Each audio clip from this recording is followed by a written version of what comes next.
Radio নাই, TV নাই, টাইমও কাটছে না। হ্যাঁ, শাশুড়ির সাথে ঝামেলা করি, তাহলে টাইমটা কেটে যাবে। ঝামেলা তো করব, কিন্তু কোনো ছুতনো পাচ্ছি না যে কিলে ঝামেলা করব।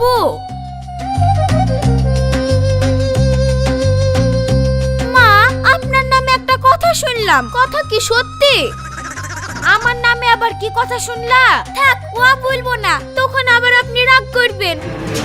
আমি বুঝতে পারছি তুই আমার সাথে কাজ করার লাগি উলিশ পুলিশ করছিস। থাম, তোর মজা আমি দেখাচ্ছি। এই স্বভাব দেখে ঘৃণাইকা চলে যায়। তুই যখন বলবেই না কি কথা, তাহলে আবার আমার গলা ধরে সুদাতে আসারই বা কি দরকার ছিল? দেখছো তাহলে আর শাশুড়ির কথা? শাশুড়ি তো কোনোদিন বৌমাকে কি বলি গাল দেয়? ওইসব শাশুড়ির গলায় পা তুলতে দাঁড়িয়ে থাকার দরকার। ওরা কেন? দেখছো কেমন আসপদের কথা? আমি হলাম শাশুড়ি, আর ভুলে কিনা আমার বুকে পা দিয়ে দাঁড়িয়ে থাকবে?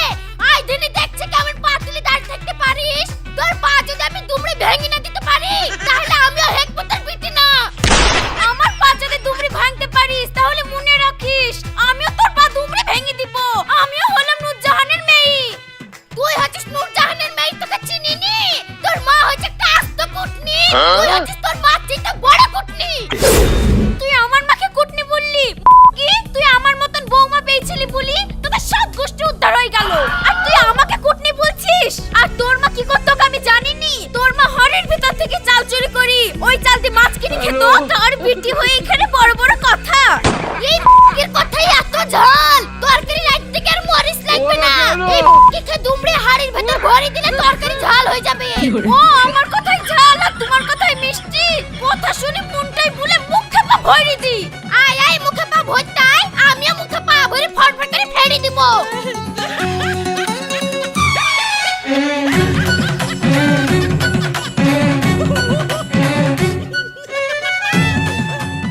এই কথা তুই কিছু বুঝতে পারছিস নি? এই তোর আল্লাহর রাত পই উঠে আবার ঝামেলা শুরু করে দিয়েছিস। এদা চুপ কর, নাহলে দিনু দিনু দিনু দিনু আই দিনে খাসি তোকে পিশা কলে ভরছি, তোর মাকে কিছু বলতে পারবি না আর আমাকে বলতে এসেছিস? ওর গায়ে তুমি হাত দিতেও